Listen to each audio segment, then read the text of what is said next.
When the counterculture movement began, there was an overabundance of cool 1960s stars on the big screen. There was no shortage of outstanding men in cinema during the 1960s, from John Travolta to Bruce Lee, and we'll be looking at some of the best in this video. Join allinall as we look at some of the coolest leading men of the 1960s. John Travolta. John Travolta was typecast in the position of a cool person in the early days of his Hollywood career. Of all, the burgeoning actor's fate did not turn out to be particularly horrible. John made his start on the sitcom Welcome Back, Kotter, before moving on to a number of memorable film roles. Grease and Saturday Night Fever, both released in the late 1970s, are two of the actor's most famous performances. Gene Hackman. Gene Hackman worked as an actor in Hollywood for over half a century before opting to pursue a career as a book writer instead. Since retiring from acting, the beloved actor now writes in his spare time and has published several critically acclaimed novels. Gene shot to fame after starring in the 1967 film Bonnie and Clyde. Buck Barrow was Gene's character in the movie. Following his breakthrough performance, he went on to star in a number of popular films in increasingly greater roles. The French Connection, Hoosiers, and the original Superman are just a few of the actor's biggest hits. Jack Nicholson. In movies, Jack Nicholson has played both a cartoonish maniac and a laid-back nice person. Although his energetic and larger-than-life performances in films like One Flew Over the Cuckoo's Nest, The Shining, and Batman are perhaps his most well-known, the actor's roles as more mellow characters, such as the retired astronaut in James L. Brooks' Terms of Endearment, have demonstrated his range. Over the course of his career, Jack Nicholson has acted in a staggering amount of films, albeit he currently wants to keep a low profile. Aside from the aforementioned flicks, As Good as It Gets and The Witches of Eastwick are two of the actor's biggest hits. Jack is well known for his art collection, in addition to his legendary demeanor. Jack is a fine art collector who is reported to have a collection that rivals that of several world-class museums. Jack's love of sports is another factor that contributes to his coolness. Since 1970, the actor has been a season ticket holder for the Lakers. Gregory Peck.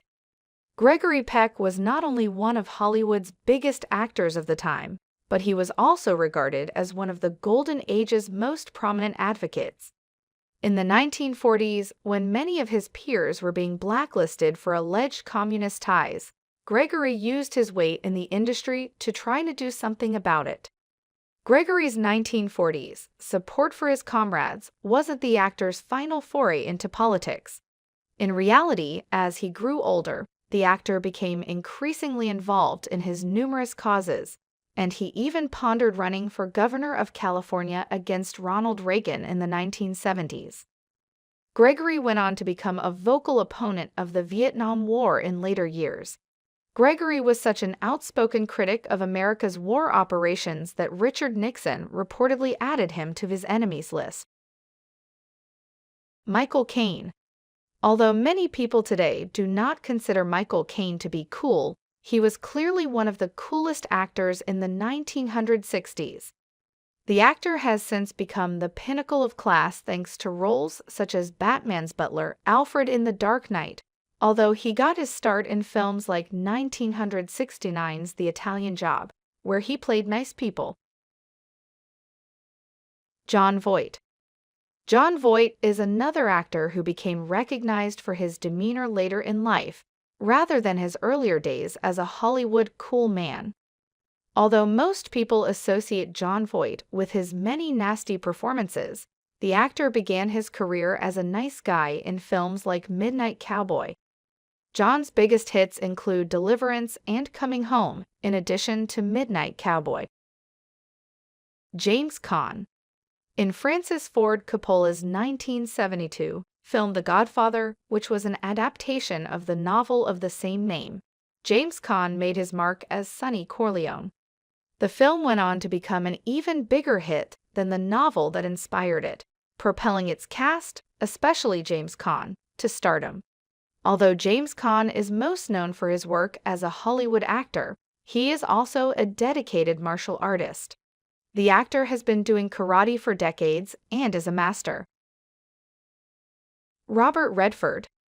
Robert Redford is another legendary movie star who has earned a reputation for being a bit of a cool guy, thanks in part to his role in the 1970 picture Little Foss and Big Halsey.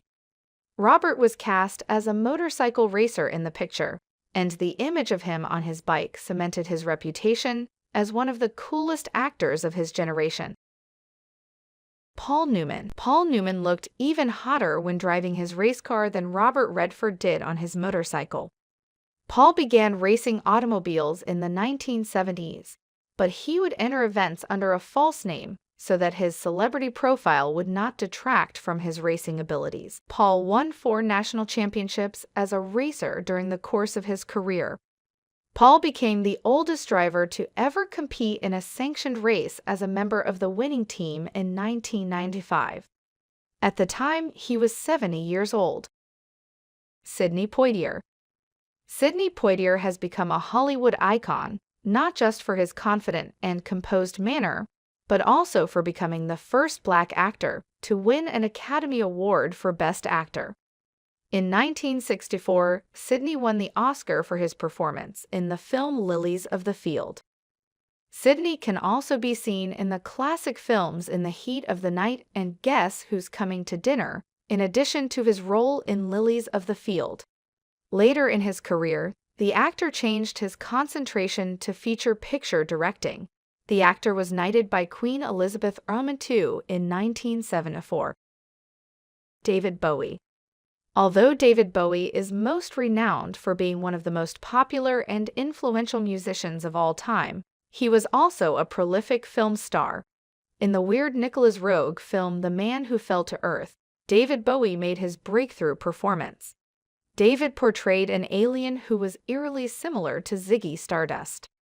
David continued acting after his critically lauded appearance in the cult film The Man Who Fell to Earth. Aside from the aforementioned picture, David had a supporting role in Jim Henson's 1980 fantasy film Labyrinth. Al Pacino. Al Pacino is widely renowned for being one of the most well-liked actors of his generation, but he's also a womanizer. He has never been married in his life, despite the fact that he has multiple children and has been romantically linked to a number of women throughout his career. Beverly D'Angelo, Diane Keaton, and Kathleen Quinlan are among the women with whom Al Pacino has had affairs. Burt Lancaster. Burt Lancaster is an actor who was typecast in a number of tough guy parts early in his career. However, he later tried to expand out and play more complicated and lighter characters when given the opportunity. One of the actor's most notable parts was in John Huston's The Unforgiven, in which he co-starred with Audrey Hepburn. Burt was nominated for an Academy Award 4 times over the course of his career. Unfortunately, he only won once before his death in 1994, and it was for his performance in the film Elmer Gantry. Ryan O'Neal. When Ryan O'Neal was approached about starring in the 1970 film Love Story, he was just a soap opera star. He was hesitant at first, but ultimately concluded that taking the position was a good career move for him. Ryan O'Neal was pushed into superstardom as a result of his role in the film, proving his gut was correct. Throughout the rest of the decade, the actor participated in a number of other famous films, including Paper Moon and Barry Lyndon. Steve McQueen. During the height of his success, Steve McQueen was so cool that his fans dubbed him the King of Cool because of his performances. The actor was frequently cast as a gruff antihero, and his on-screen image was easy to relate to for the counterculture audience of the 1960s and 1970s. The Great Escape and The Magnificent Seven were 2 of the actor's most famous films. Steve McQueen was the highest-paid actor in the world for a period of time until his death in 1980. Bruce Lee. Bruce Lee is largely considered as the person who popularized martial arts in American movies. During the 1960s and 1970s, the actor made a name for himself with his martial arts flicks. However, he only appeared in a few before his sad death in his early 30s. Bruce Lee was a writer and director in addition to performing in a few legendary films. The Way of the Dragon, written and directed by Bruce Lee, is one of his most famous films.